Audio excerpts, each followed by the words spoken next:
Welcome friends. Bhagyalakshmi இன்னைக்கு சீரியலில் பார்த்தோம் அப்படின்னா, கோபி மனசு ரொம்ப வேதனையோட அவரோட கம்பெனியை க்ளோஸ் பண்ணிட்டு வெளியில் வராரு. அதே சமயத்தில் இப்போது பாக்யா அவங்களோட புது ரெஸ்டாரண்ட்டுக்கு அட்வான்ஸ் கொடுக்கறதுக்காக வந்திருக்கிறாங்க. செல்லியன் பாக்யாவோட மாமனார் 2 பேருமே இப்போது பாக்யா கூட வந்திருக்கிறாங்க. எழிலோட ஃப்ரெண்டோட அப்பாவுமே இப்போ அங்கே வந்துடுறாரு. பாக்யா அவங்க மாமனார் கையில் கொடுத்து இப்போது அந்த பணத்தை கொடுக்க சொல்கிறாங்க. எல்லாம் நல்லபடியாக நடக்கட்டும் அப்படின்னு சொல்லிட்டு கடவுளை வேண்டிட்டு அந்த பணத்தை இப்போது எழிலோட ஃப்ரெண்டோட அப்பா கையில் கொடுக்குறாரு பாக்யாவோட மாமனார். அப்படியே அசைன்மெண்ட்லேயே சைன் பண்ணிடுங்க மேடம் அப்படின்னு சொல்கிறாரு. பாக்யாவுமே கடவுளை வேண்டிட்டு அசைன்மெண்ட்டில் சைன் பண்ணிடுறாங்க. கோபி இப்போது வீட்டுக்கு வராரு. ராதிகா கோபிகிட்ட இன்னைக்கு ஆஃபீஸில் ரொம்ப வேலையாக ரொம்ப டயர்டாக இருக்கிறீங்க அப்படின்னு கேட்குறாங்க. சீக்கிரமாகவே ஆஃபீஸ் உங்களுக்கு முடிஞ்சிருச்சா அப்படின்னு கேட்குறாங்க. ஆஃபீஸ் மொத்தமாக முடிஞ்சிருச்சு அப்படின்னு நினச்சிக்கிறாரு கோபி மனசில். உங்களுக்கு நான் காஃபி போட்டு கொண்டு வந்து கொடுக்குறேன் அப்படின்னு சொல்லிட்டு கொண்டு வந்து கொடுக்குறாங்க ராதிகா. என் ஃப்ரெண்டு ஸ்னேகாவோட ஹஸ்பண்டுக்கு வேலை போயிடுச்சான் அப்படின்னு சொல்கிறாங்க ராதிகா. உங்கள் ஆஃபீஸில் ஏதாவது வேக்கன்சி இருந்தால் அவருக்கு வேலை போட்டு கொடுங்க, இல்லை உங்களுக்கு தெரிஞ்ச கம்பெனியில் ஏதாவது ரெக்கமெண்ட் பண்ணுங்க அப்படின்னு கேட்குறாங்க ராதிகா. கோபி மனசில் நினைக்கிறாரு, இத்தனை நாளாக என் வேலையை பற்றி இவ ஒரு வார்த்தையாவது கேட்டாலா, இன்றைக்கி ரொம்ப அக்கறையாக விசாரிக்கிறா அப்படின்னு நினச்சிக்கிறாரு. கம்பெனியை க்ளோஸ் பண்ண விஷயம் இவளுக்கு தெரிஞ்சிச்சுன்னா இவ எப்படி பிஹேவ் பண்ணுவானே தெரியலையே அப்படின்னு நினைக்கிறாரு. இடையில பாக்யா இப்போது வீட்டுக்கு வராங்க. செல்லியன் பாக்யாட்ட வீட்டில் இருக்கிற எல்லாத்தையுமே விஷயத்த சொல்லிடுமா அப்படின்னு சொல்கிறாரு. வீட்டில் இருக்கிற எல்லாரையுமே எழில் கூப்பிடுறாரு. இதை இன்னொரு நாள் சொல்லலாமே அப்படின்னு பாக்யா சொல்லிட்டு இருக்கிறாங்க. எல்லா விஷயத்தையும் இப்படி நீ சொல்லாமல் மறைச்சதுனால தான் ஏகப்பட்ட பிரச்சனை வந்துருச்சு பாக்யா அப்படின்னு பாக்யா மாமியார் சொல்லிட்டு இருக்கிறாங்க.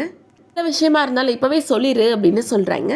பாக்யா மாமனார் சொல்கிறாரு, நீ நினைக்கிற மாதிரி எதுவும் தப்பான விஷயம்லாம் இல்லை ஈஸ்வரி, எல்லாம் நல்ல விஷயந்தான் அப்படின்னு சொல்கிறாரு. பாக்யா இப்போது ரெஸ்டாரண்ட்டுக்கு போய் அட்வான்ஸ் கொடுத்துட்டு வந்த விஷயத்தை பற்றி சொல்கிறாங்க. அதை கேட்டால் எல்லாருமே ரொம்ப சந்தோஷப்படுறாங்க.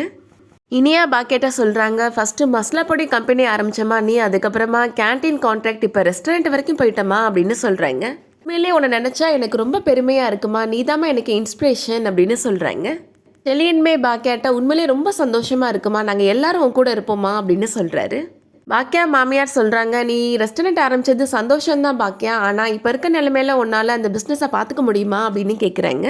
பாக்யா மாமனார் பாக்யாவுக்கு சப்போர்ட் பண்ணி பேசுகிறாரு. இதுக்கு முன்னாடி எவ்வளவோ பிரச்சனை வந்துச்சு, பாக்யா பிஸ்னஸை பார்த்துக்க தானே செஞ்சா அப்படின்னு சொல்கிறாரு. அதே மாதிரி இப்போவும் நல்லபடியாக பண்ணுவா அப்படின்னு சொல்கிறாரு.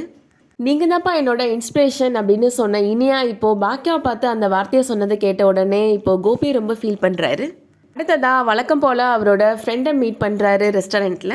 இன்றைக்கி என்னோட கம்பெனியை இழுத்து மூடி க்ளோஸ் பண்ணிட்டேன், ஆனால் அந்த பாக்யா இருக்கிறாளே அவள் ரெஸ்டாரண்ட்டுக்கே ஓனர் ஆயிட்டா அப்படின்னு சொல்கிறாரு.